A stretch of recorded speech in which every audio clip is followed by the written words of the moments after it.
Membayangkan, Anda baru saja membeli mobil listrik impian. Teknologinya canggih, hening saat dikendarai. Biaya operasional murah.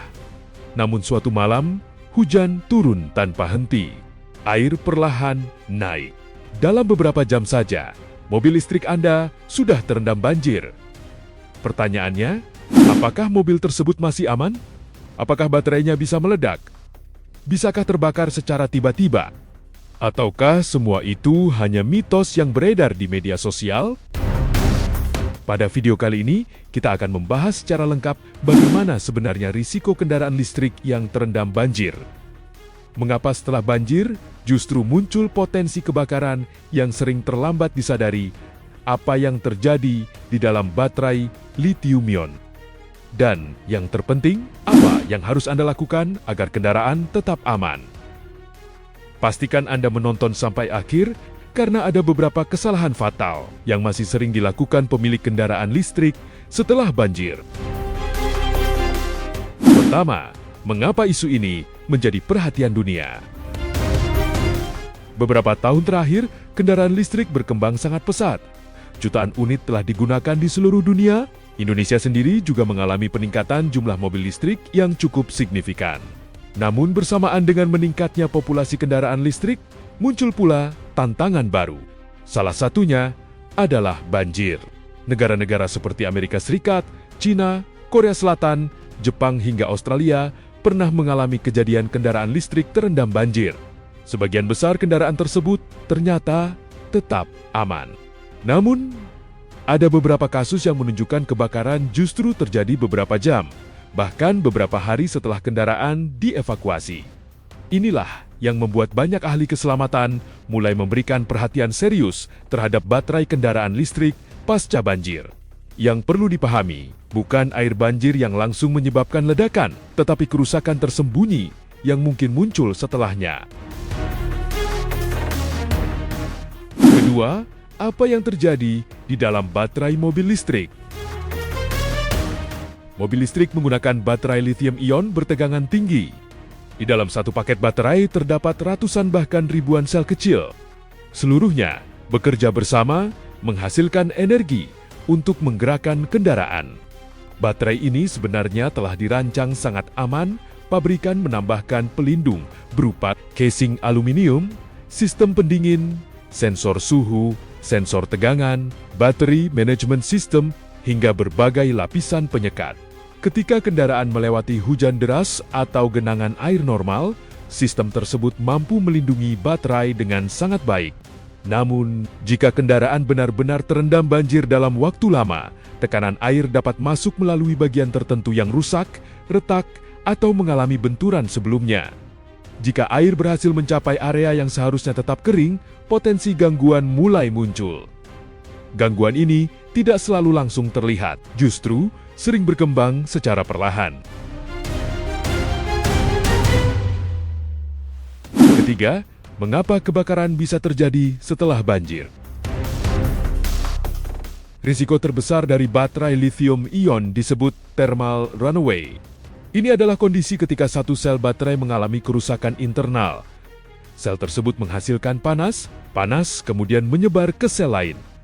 Proses ini terus berlanjut hingga akhirnya muncul asap, api bahkan ledakan kecil yang menarik. Thermal runaway tidak selalu terjadi saat kendaraan masih berada di dalam air. Justru dapat muncul beberapa jam, bahkan beberapa hari setelah kendaraan dikeringkan.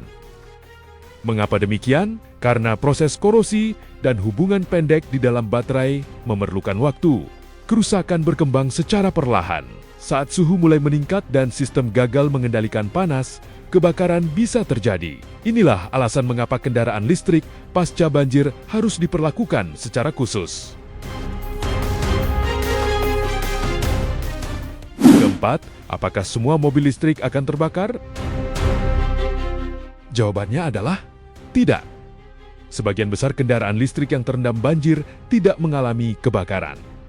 Pabrikan telah melakukan berbagai pengujian ekstrem, mulai dari hujan deras, genangan, semprotan tekanan tinggi, hingga uji ketahanan air pada komponen baterai. Artinya, mobil listrik modern jauh lebih tahan air dibanding yang banyak dibayangkan masyarakat. Namun, Tidak ada kendaraan yang dirancang untuk terendam banjir selama berjam-jam. Apalagi jika air telah mencapai kabin atau melewati posisi baterai. Disinilah pemeriksaan profesional menjadi sangat penting.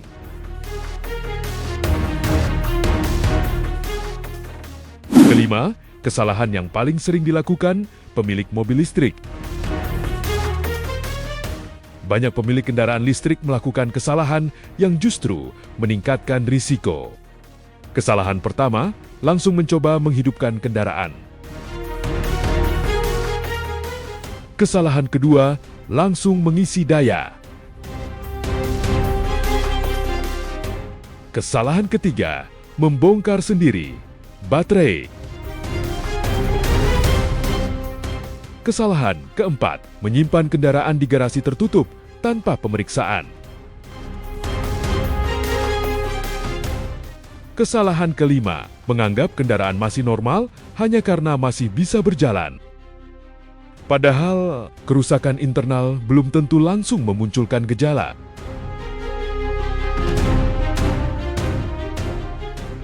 Keenam, apa yang harus dilakukan setelah mobil terendam banjir? Jika kendaraan listrik Anda terendam banjir, lakukan langkah berikut. Pertama, jangan langsung menghidupkan kendaraan.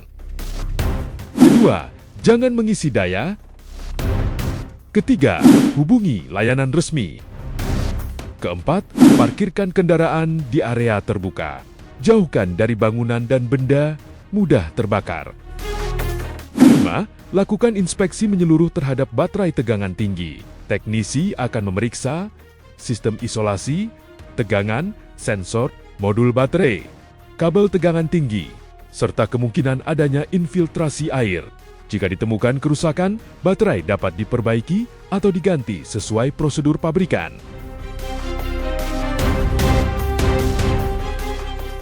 Ketujuh, tanda-tanda baterai bermasalah.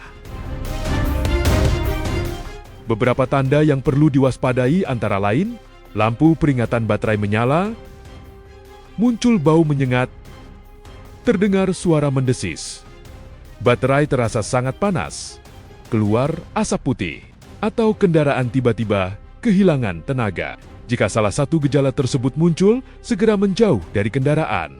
Hubungi petugas darurat. Jangan mencoba memadamkan api dengan cara yang tidak sesuai. Kedelapan, mitos versus fakta. Mitos, semua mobil listrik akan meledak jika terkena banjir. Faktanya, tidak benar. Sebagian besar tetap aman. Mitos, air hujan langsung merusak baterai. Faktanya, baterai telah memiliki perlindungan berlapis. Mitos, mobil listrik lebih berbahaya dibanding mobil bensin. Fakta, keduanya memiliki risiko berbeda. Mobil bensin membawa bahan bakar yang mudah terbakar, sedangkan mobil listrik memiliki sistem baterai bertegangan tinggi yang memerlukan prosedur penanganan khusus.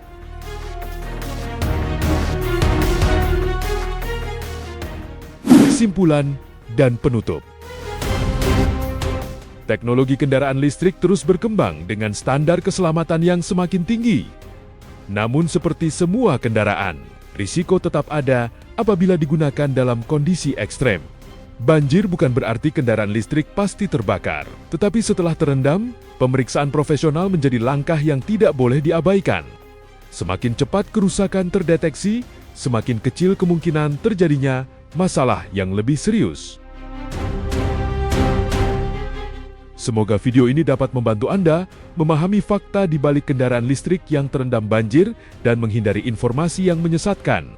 Jika menurut Anda video ini bermanfaat, jangan lupa tekan tombol like, bagikan kepada keluarga dan teman, serta subscribe agar tidak ketinggalan pembahasan otomotif menarik lainnya. Terima kasih telah menonton, sampai jumpa di video berikutnya.